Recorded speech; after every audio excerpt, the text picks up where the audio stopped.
Bonjour à tous. Alors, je ne vous cache pas que la tâche est un peu ardue après Michel Serres. Là, je suis un peu refroidi.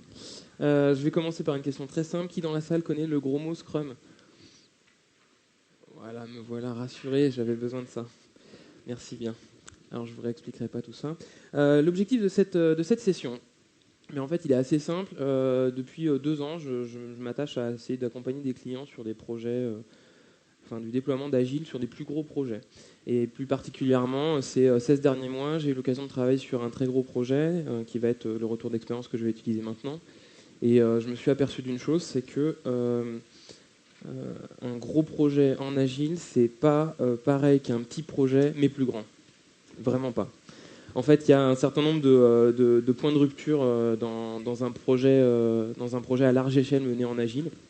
Et c'est ce que je me propose de vous raconter. Donc j'en ai retenu 4 principalement, et je vais pour ça m'appuyer bien entendu sur ce dernier projet où, grosso modo, c'est l'histoire d'un responsable produit, d'une équipe assez large, de 80 personnes à la direction technique, de 9 équipes, 5 leaders fonctionnels, 10 leaders techniques, environ une cinquantaine de développeurs, une douzaine de testeurs recetteurs, un directeur de projet, moi, et 5 personnes à l'exploitation.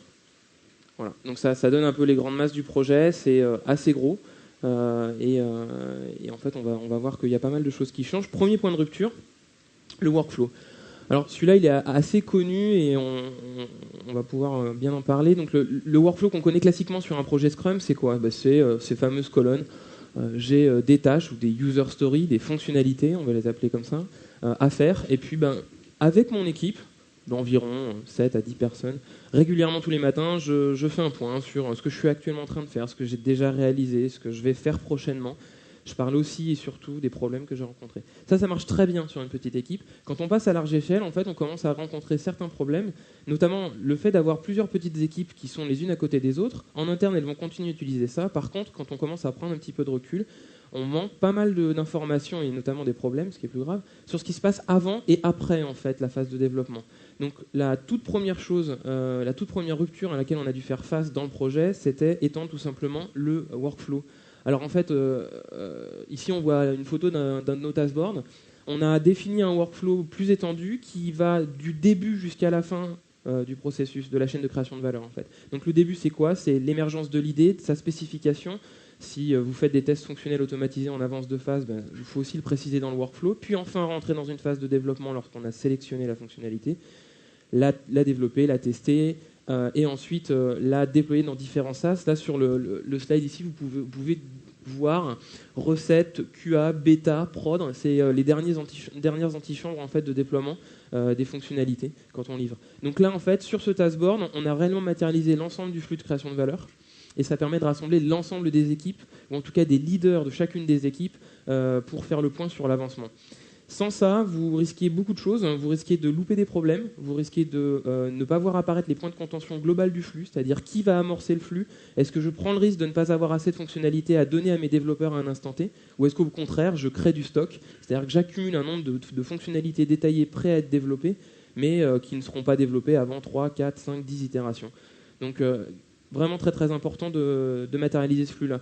Deuxième chose, c'est que ce flux va permettre de partager la douleur, de mettre en exergue la douleur. Et c'est important en fait que tout le monde ressente la douleur d'un problème en même temps.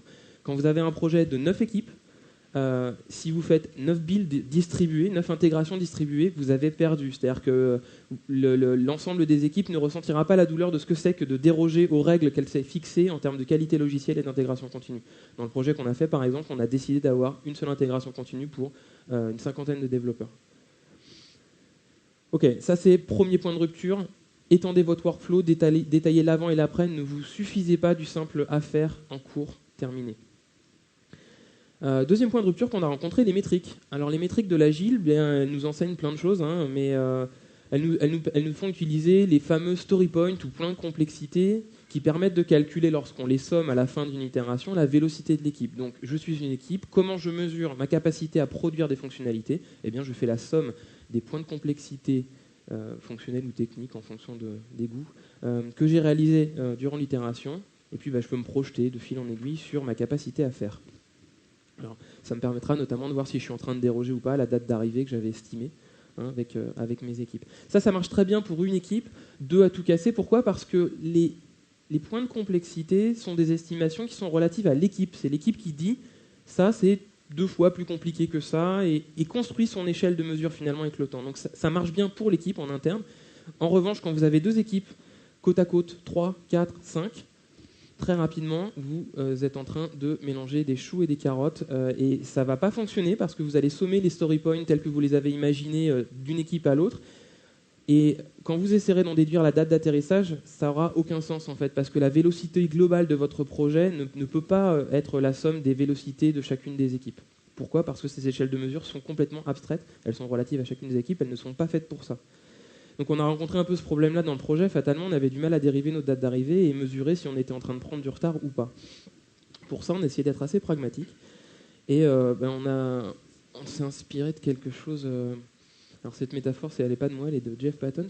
Ça en fait, c'est la pancarte que vous croisez à Euro Disney ou à Disney World qui vous dit « Si je veux aller voir Buzz Lightyear Astro Blasters...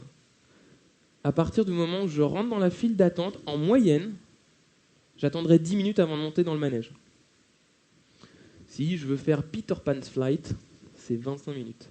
Et en fait, on s'est dit, voilà, comment on va faire ? On va mesurer la vitesse à laquelle chaque équipe, le temps que met chaque équipe pour produire une fonctionnalité du moment où elle arrive dans le flux, donc du moment où j'ai l'idée, où je vais m'attacher à faire sa spécification, jusqu'au moment où je vais l'avoir réalisée. Et ça, on va le mesurer pour chaque équipe. Ça va nous donner une mesure que l'on connaît bien dans le monde du Lean, qui s'appelle le lead time, c'est-à-dire le temps moyen qui s'écoule entre le moment où je commence à traiter ma fonctionnalité dans le début du workflow jusqu'à son développement. On l'a mesuré pendant plusieurs mois, pendant plusieurs itérations, ce qui nous a permis du coup de connaître par équipe et en moyenne le temps de réalisation. Là, je vous prends un exemple d'un de ces graphes. En fait, toutes les itérations, on a commencé à faire des mesures sur le temps qui s'est écoulé entre le moment où on avait, on va dire, grossièrement collé le post-it dans la première colonne et le moment où il avait été prêt à être proposé au recetteur. Alors là, c'est le lead time de développement, de l'aspect jusqu'au dev que je vous présente. On a distingué 3 types de tâches. Les stories, les fonctionnalités, les bugs et les tâches techniques qui sont vraiment à l'initiative de l'équipe. Et là, par exemple, on voit qu'en moyenne, une story, on met 45 jours d'élapse pour la réaliser. 15 jours de bug, 15 jours pour une tâche technique. Voilà. Ce qui fait que maintenant, quand on veut estimer si oui ou non on va être capable de faire une fonctionnalité, on prend cette métrique et on dit, nous on sait qu'aujourd'hui, si toi, monsieur du marketing, tu as une idée, tu viens nous en parler, on en discute ensemble, et le temps que tu commences à la formuler un peu plus clairement pour qu'on la développe, on va mettre 45 jours avant de te l'amener dans un environnement de recettage. Et on sait d'ailleurs par expérience que ça nous prendra 1 à 2 semaines pour mettre ça en prod, enfin recetter puis mettre en prod par exemple. Donc aujourd'hui, je vais répondre à la question, 45 plus on va dire 15 jours le temps de la déployer dans les environnements avant d'aller à la prod. C'est le temps qui m'est nécessaire. Donc ça, c'est la métrique qu'on a décidé de regarder. C'est important, il faut vraiment collecter la donnée tout le temps. C'est le seul moyen d'avoir des métriques fiables. Donc dès le début, collecter de l'information sur le temps que vous passez à faire les choses. Ce que vous devez comprendre, c'est que donc on a tué les story points, on ne les utilise plus du tout. 3e point de rupture, le rythme. Alors, en Agile, on nous dit les itérations peuvent durer de 2 semaines à 4 semaines à peu près. C'est le conseil donné. Bon, nous, on avait retenu 2 semaines. En fait, un grief qu'on va entendre très régulièrement, même sur les petites équipes, c'est toujours trop court ou ça va un peu trop vite. Bon, ça, c'est parce que l'itératif amène à livrer plus fréquemment. Mais quand on commence à être beaucoup sur un projet, il y a un certain nombre de problèmes qui apparaissent. C'est que la coordination, se mettre tous d'accord sur le fait qu'on va réussir à livrer un ensemble de fonctionnalités correctes à l'échelle de 9 équipes, 2 semaines, qui était le choix d'itération qu'on a fait, ça sert un peu. Ça sert un peu, et donc du coup, les équipes nous disent oui, les itérations sont trop courtes, il faut que ça change, je vous propose de les allonger. Alors, on s'est tout de suite arrêté, donc j'ai fait une réunion avec les team leaders de chacune de mes équipes, et puis on a dit ok, on ne va pas céder à la tentation d'allonger l'itération, parce que quand on allonge une itération, il se passe plusieurs choses. Je vous propose d'utiliser ce modèle-là pour analyser, donc c'est ce qu'on a fait, nous, en tout cas. Ce modèle, il dit quoi ? Il dit, pour définir la taille d'une itération, faites attention, quand on rentre dans une itération, il y a un premier coup, une transaction entrante, qui est généralement ce fameux sprint planning, enfin l'exercice de planification, plus ou moins long. Alors imaginez à 9 équipes, quand on est une centaine de personnes à produire, il faut bien s'y préparer, parce que quand vous tirez là, si vous dérivez d'un iota, ça peut aller très loin à côté quand même, à la fin. Transactions sortantes, les démos, les rétrospectives, ça coûte aussi du temps, de la coordination bien entendu, et le travail effectif. En fait, on s'est dit, très bien, si on décide d'allonger les itérations, ça va nous donner un peu plus de souffle, on va réussir à un peu plus facilement à structurer nos livraisons. Problème, parce que c'est très tentant, et on n'a pas voulu le faire pour une raison très très bête, c'est que si vous allongez le temps de l'itération, quand vous avez beaucoup de personnes sur un projet, elles produisent beaucoup. Si elles produisent beaucoup, vous allongez le volume de choses qu'elles vont produire et vous risquez quelque chose, c'est un temps de feedback beaucoup plus long à avoir. C'est-à-dire que plus vous attendez pour avoir du feedback sur une équipe, sur 9 équipes en parallèle, plus vous prenez le risque de vous planter beaucoup. Et ça, on ne veut pas. Donc, mon conseil, n'allongez pas la taille de vos itérations, même si vous êtes à large échelle. En revanche, ce que vous devez faire, et c'est ce qu'on a cherché à faire, c'est chercher à réduire les coûts qui sont là, en fait. Les coûts de transaction entrant et sortant. Qu'on prend un peu trop pour fait établi quand on fait du Scrum by the book, on va dire. Alors, voilà, mon conseil, gardez le rythme, ça c'est super important. Donc, ça ne veut pas dire d'arrêter les démos, par exemple. Non, non. Et à rythme fréquent. Nous, on a gardé ça. On a fait des démos toutes les 2 semaines, mais on a changé un certain nombre de choses. Alors, on a changé quoi ? On a déjà fait le niveau 1, automatiser tout ce qui est automatisable en termes de déploiement. Pour être très honnête, aujourd'hui, quand on avait une livraison qui était prête, ça nous prenait vraiment quelques instants que de la déployer dans les environnements de test, et ça, c'était plus un sujet, quoi. D'arriver en fin d'itération et de dire on déploie dans un environnement, on n'avait pas trop de problème à ce niveau-là. Deuxième point, planifier au fil de l'eau. C'est-à-dire que, en fait, en Agile, via le jeu des timebox, en fait, des itérations, on se contraint à faire une planification chaque début d'itération. C'est un exercice mais gigantesque pour 9 équipes. Ça prend énormément de temps. En fait, le meilleur moyen de ne pas s'embêter avec ça, c'est d'arrêter de faire de la planification par batch de 2 semaines. Il faut faire la planification au fil de l'eau. Comme on l'a vu tout à l'heure via le workflow, ça y est, on est rentré dans une démarche de flux. Il faut l'assumer jusqu'au bout. C'est-à-dire qu'il faut régulièrement vérifier qu'on ne va pas créer une rupture de charge dans le flux, en ne produisant pas assez de user story prêtes à développer, mais au fil de l'eau, vous pouvez reprioriser en fonction de ce qui vous a été présenté régulièrement, quoi. Donc ne faites pas de planification par lot quand vous avez beaucoup d'équipes, c'est un gros problème. Et ce qu'on a fait ensuite, c'est très simple, on a désynchronisé les rituels. Désynchroniser les rituels, ça veut dire quoi ? Ça veut dire qu'on n'est pas obligé de faire une démo, de faire une démo et une livraison dans un environnement de recettes immédiatement. En fait, la démonstration, sa première valeur, c'est juste de montrer les choses en vue de capter du feedback par l'audience. Et c'est aussi la vocation de concentrer toutes les forces vers « on en est là en ce moment ». Et ça, c'est très très très important. Quand vous avez 9 équipes en parallèle, il faut dire « on en est là ». Regardez ce qu'on a fait. Soyons fiers de ce qu'on a fait. Interrogeons-nous sur ce qu'on a fait. Donc il ne faut pas l'enlever. Mais la livraison, elle n'a pas à être corrélée immédiatement à l'effet de démo. La démo, c'est un cliché qu'on prend un instant T et voilà. Donc nous, on livrait bel et bien toutes les 2 semaines. Donc c'est notre temps de cycle. Mais les démos n'étaient pas calibrées dessus. C'est-à-dire qu'en fait, une semaine, la semaine d'après, on faisait la livraison, quoi, dans un environnement de recettage, par exemple. Une fois qu'on en est arrivé là, il faut quand même comprendre qu'on a cassé pas mal de choses, dont le concept même de l'itération. C'est-à-dire que l'itération, on lui a enlevé ses bornes, on garde le rythme, le tempo, mais on n'en est plus à se contraindre à vider un backlog en fin d'itération pour le re-remplir, etc. Non, on a amorcé un flux qu'on maintient en vie. Ok, 4e et dernier point de rupture, l'organisation. Alors celui-là, il n'est pas des moindres. Assez classiquement, quand on commence à passer à une large échelle, l'organisation, elle atteint vite une organisation par composants, d'équipes orientées composants. Alors si vous demandez ce que c'est, si vous êtes en organisation composant, posez-vous la question de ce qu'il se passe quand vous introduisez une user story dans votre backlog pour une itération, et si vous voyez qu'il y a plusieurs équipes qu'il est nécessaire de faire travailler en parallèle pour réaliser cette user story, vous êtes dans une organisation par composant. Pourquoi ? Parce que en fait, on définit une équipe A qui bosse sur un client work, équipe B qui bosse sur les échanges, C, back-office, etc. Donc là, c'était exactement ce que nous, on avait décidé sur notre projet. Sauf que très très rapidement, quand on décide des fonctionnalités, donc dans notre cas, la 1, la 3 et la 6, on se rend compte qu'on va en demander un peu à toutes les équipes, puisqu'elles ne sont pas responsables d'un domaine fonctionnel, mais d'un composant. Alors ça a l'avantage énorme de garantir l'intégrité des composants que vous faites. Vous avez des gens qui sont compétents dans la techno et c'est vraiment bien. Par contre, ça ne passe pas à l'échelle au bout d'un moment. Pourquoi ? Tout simplement parce que là, dans le cas qu'on vient de voir, l'équipe C, elle se sent très très mal sur cette itération. Elle est sollicitée fortement, et la conséquence de ça, c'est qu'elle n'arrivera pas à produire. Cerise sur le gâteau, les équipes orientées composants vont devoir interagir fortement pour s'assurer qu'à la fin, ça va ressembler à quelque chose, cette fonctionnalité. La conséquence immédiate de ça, c'est que l'exercice de planification devient quasiment impossible. Hein. C'est-à-dire qu'il y a des verrous entre les équipes qui se créent, et nous, on n'a pas pu aller plus loin que ça. Hein. Ça marche bien peut-être à 2-3 équipes. Passer les 3 équipes, nous, c'est impossible à 9. On a opté pour un autre modèle d'organisation. Les organisations orientées fonctionnalité, les équipes, on appelle ça feature team en anglais. Donc là, en fait, ça a plusieurs vertus. La première, c'est de dire, OK, on va définir des équipes sur des segments métiers. Donc, dans le cas qui nous concernait, donc on parlait c'était de la vente de produits à destination des buralistes ou de la presse. Donc, une équipe qui était focalisée sur les produits de type tabac, sur les produits dématérialisés, sur les produits de type presse ou sur les produits plutôt orientés télécom, recharge téléphonique, choses comme ça. La vertu immédiate, c'est que les équipes ainsi formées montaient en compétences sur le métier. Elles étaient complètement autonomes et responsables de ce segment-là. Elles avaient un leader fonctionnel dédié qui savait les guider, qui était l'émissaire immédiat du product owner, et elles gagnaient en autonomie. Et par contre, aucune chapelle particulière autour des composants. Chacun pouvait les manipuler à souhait.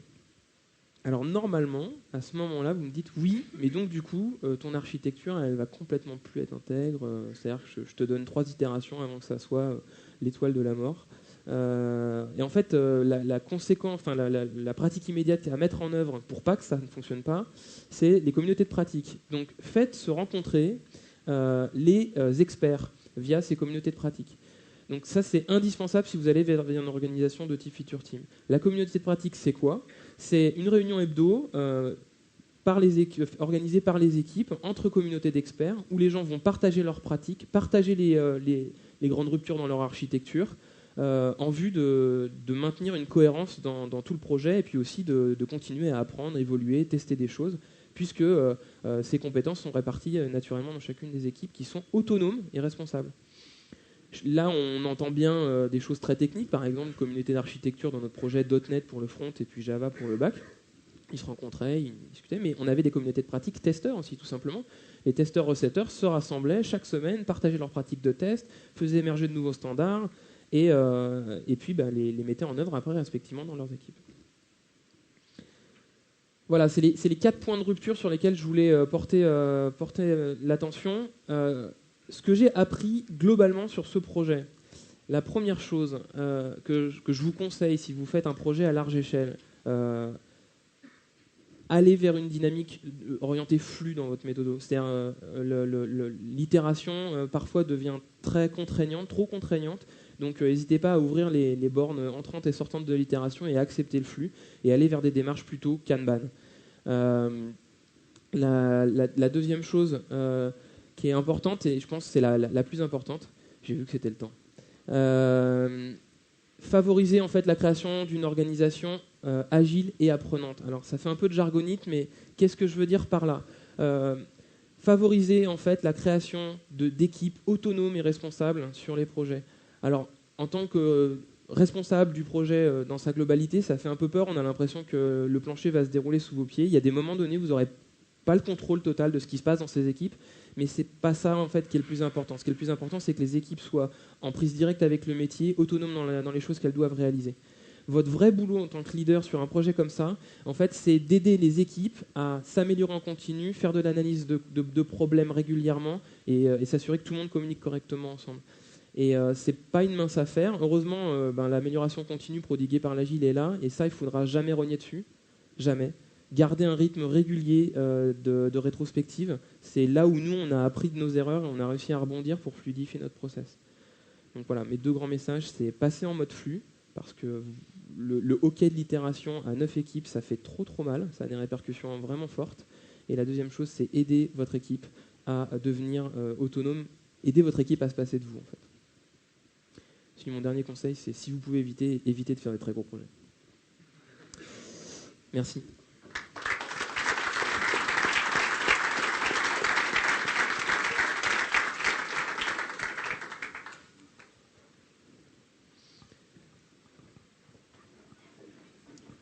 Bonjour. J'aurais voulu savoir, au moment où vous mesurez un temps moyen pour une équipe à réaliser une tâche, est-ce qu'il n'y a pas des sortes de rivalités qui commencent à s'instaurer, du style mon équipe est plus rapide que la tienne, ou choses comme ça? Est-ce que c'est bien vécu? Est-ce que c'est pas vécu comme une sorte de mesure de la performance? Ça pourrait être vécu comme ça si vous installez cette culture de la performance entre les équipes. En fait, à partir du moment où chacune des équipes est responsable de son domaine fonctionnel, ça c'est la vertu des feature teams, c'est-à-dire qu'elles portent en fait les fonctionnalités et la volonté de les proposer au terrain et au métier. Et en fait, le seul objectif devient faire la fonctionnalité. Il y a pas de moi, j'ai pas constaté ça. Je pense qu'il y a plus de temps, si vous voulez, je suis disponible en dehors, en fait, en zone de débord.